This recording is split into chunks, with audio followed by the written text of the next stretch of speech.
उत्तर प्रदेश के मुख्यमंत्री योगी आदित्यनाथ ने पूर्व प्रधानमंत्री चौधरी चरण सिंह को श्रद्धांजलि अर्पित की है। इसके साथ ही मुख्यमंत्री योगी आदित्यनाथ ने पूर्व प्रधानमंत्री चौधरी चरण सिंह की जयंती पर कृषक उपहार योजना के तहत 51 किसानों को ट्रैक्टर वितरित किए। मुख्यमंत्री योगी आदित्यनाथ ने एक दिवसीय दौरे पर मुरादाबाद पहुंचे। उन्होंने पूर्व प्रधानमंत्री चौधरी चरण सिंह की 51 फीट ऊंची प्रतिमा का अनावरण किया। इस अवसर पर प्रदेश के 18 किसानों को भी सम्मानित किया गया। योगी आदित्यनाथ के बिलारी में होने वाली जनसभा में भाग लेने के लिए बड़ी संख्या में लोग कार्यक्रम स्थल पर जुटे। मंच और पंडाल के चारों ओर विशेष सुरक्षा व्यवस्था रही। ढकिया नरू गांव में आयोजित किसान सम्मान दिवस पर मुख्यमंत्री योगी ने कहा कि पूर्व प्रधानमंत्री चौधरी चरण सिंह भारत की अर्थव्यवस्था की बारीक जानकारी रखते थे।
केंद्रीय युवा मामले और खेल मंत्री अनुराग ठाकुर कर्नाटक के बेंगलुरु में एसएआई क्षेत्रीय केंद्र पहुंचे।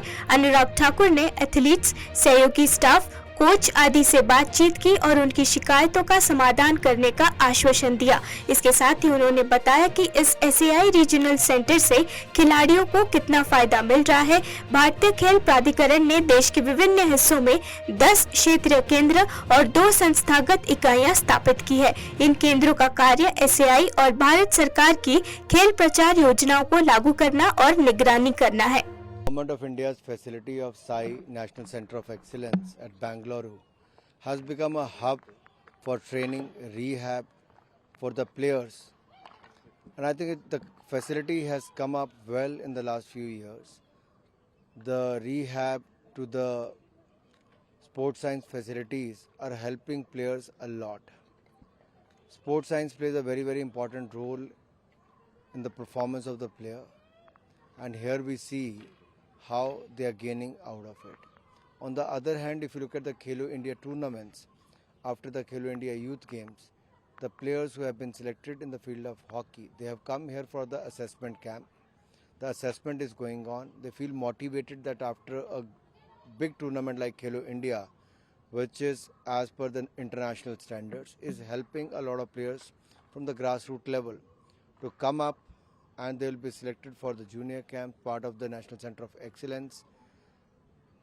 It's in a way helping them to keep motivated, stay fit, learn from various senior players. The Indian players who have come here for the rehab and for the training, they interact with them and they learn from them also and from their experiences.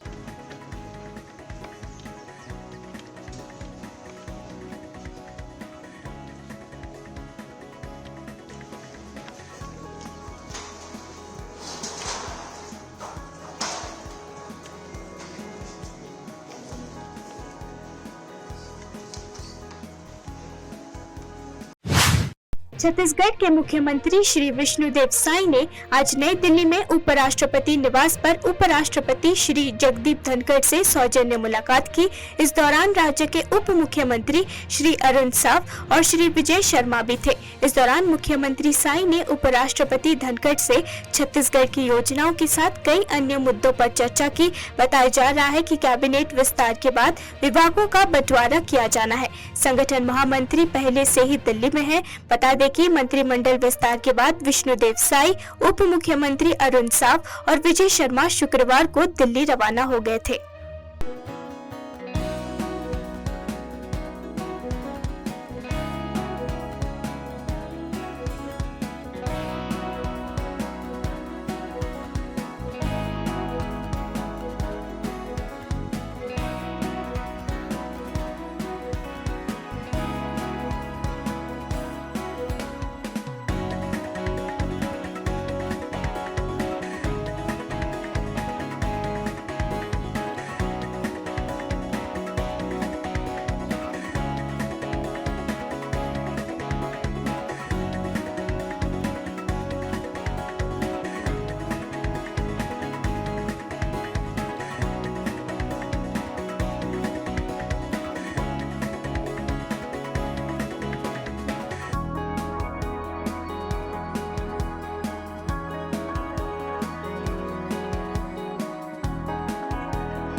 Lok Sabha अध्यक्ष ओम बिरला ने दिल्ली में पूर्व प्रधानमंत्री चौधरी चरण सिंह को उनकी जयंती पर संसद में श्रद्धांजलि अर्पित की। चौधरी चरण सिंह ने जुलाई 1979 से जनवरी 2080 तक भारत के 5वें प्रधानमंत्री के रूप में कार्य किया। 2 बार उत्तर प्रदेश के मुख्यमंत्री और केंद्रीय मंत्री के रूप में कार्य किया। चौधरी चरण सिंह का जन्म 23 दिसंबर को हुआ था। उनकी जयंती देश में किसान दिवस के रूप में मनाई जाती है। भारत सरकार ने वर्ष 2001 में चौधरी चरण सिंह के सम्मान में हर साल 23 दिसंबर को किसान दिवस के रूप में मनाने का फैसला किया था।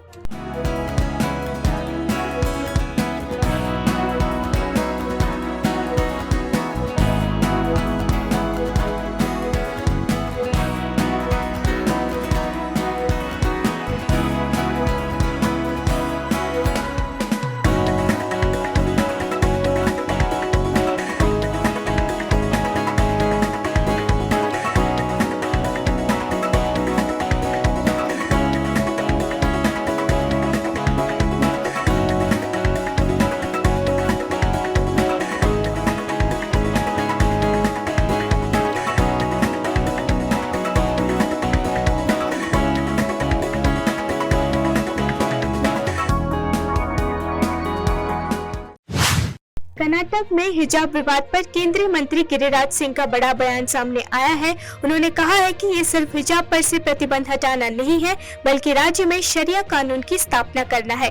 उन्होंने आगे कहा, अगर कांग्रेस और INDIA गठबंधन देश में सरकार बनाते हैं तो पूरे देश में इस्लामिक कानून लागू होगा। मुख्यमंत्री सिद्धारमैया ने आज हिजाब पर लगी पाबंदी को हटाने का निर्णय किया है। सीएम का कहना है कि हर किसी को अपनी पसंद के मुताबिक कपड़े पहनने का अधिकार है। सीएम सिद्धारमैया के इस फैसले के खिलाफ सियासी बयानबाजी शुरू हो गई है। पक्ष और विपक्ष आमने सामने आ गए हैं। कांग्रेस पार्टी की सरकार है कर्नाटक में और हिजाब पे प्रतिबंध उठाया है। ये महज हिजाब पे प्रतिबंध नहीं उठाया है, बल्कि शरिया कानून को स्थापित किया है। अगर राहुल गांधी कांग्रेस और इंडी गठबंधन की सरकार देश में बनी तो इसी तरह से इस्लामिक कानून, शरिया कानून लागू होगा। यूपी में योगी जी की सरकार ने अगर हलाल सर्टिफिकेशन पर बैन लगाया है, बिहार में मैं नीतीश कुमार से कहा हूं वो भी बैन लगाएं। मेरा मानना है कि देश में कांग्रेस और इंडी गठबंधन अगर जहां जहां है वहां इस्लामिक कानून धीरे धीरे लागू हो रहा। कर्नाटक में जिस ढंग से कांग्रेस ने हिजाब को हटा करके शरिया कानून को लागू करने का ऐलान किया है, भारतीय जनता पार्टी इसका विरोध करती है और भविष्य में कांग्रेस की सरकार जहां जहां सर उठाने की कोशिश करेगी, भारतीय जनता पार्टी इसका विरोध करेगी। ये सनातन के खात्मे का एक तरह से एक सुनियोजित तरीका है। एक तरफ मुस्लिम समुदाय हलाल मीट के माध्यम से, हलाल सर्टिफिकेशन के माध्यम से इस्लामिक कानून लाद रहा है, दूसरे तरफ कांग्रेसी सरकार कर्नाटक में शरिया कानून के तहत हिजाब को लागू किया। लोकसभा चुनाव के लिए कांग्रेस ने शुक्रवार को एक मैनिफेस्टो कमेटी बनाई। पी चिदम्बरम को इस कमेटी का अध्यक्ष बनाया गया है। वहीं छत्तीसगढ़ के पूर्व डिप्टी सीएम टीएस सिंहदेव को मैनिफेस्टो कमेटी का कन्वीनर नियुक्त किया गया है। इसके अलावा इस कमेटी में प्रियंका गांधी वाड्रा, कर्नाटक के मुख्यमंत्री सिद्धारमैया समेत कई नेताओं को बड़ी जिम्मेदारी दी गई है। इसमें पी चिदम्बरम, सिद्धारमैया, टीएस सिंहदेव, प्रियंका गांधी, आनंद शर्मा, जयराम रमेश, शशि थरूर, गाय खंगम, गौरव गोगोई, प्रवीण चक्रवर्ती, इमरान प्रतापगढ़ी, के राजू, ओमकार सिंह मार्गम, रंजीत रंजन, जिग्नेश मेवाणी और गुरदीप सप्पल को जिम्मेदारी दी गई है। पी चिदम्बरम को कमेटी का अध्यक्ष बनाया गया है, तो वहीं टी सिंहदेव को कन्वीनर की जिम्मेदारी सौंपी गई है। छत्तीसगढ़ के सुकमा के गोगुंदा इलाके में सुरक्षा बलों और नक्सलियों के बीच मुठभेड़ हुई। मुठभेड़ में गोलीबारी के दौरान 3 नक्सलियों के घायल होने की जानकारी मिल रही है। इलाके में सर्च ऑपरेशन जारी है। सुकमा एसपी किरण चौहान ने बताया कि Sukma DRG, Dantewada DRG, CRPF 2वीं बटालियन और सीआरपीएफ 111 बटालियन के संयुक्त अभियान के तहत ये कार्रवाई की गई है। अगले साल होने वाले लोकसभा चुनाव को लेकर कर्नाटक में सियासी बिसात बिछने लगी है।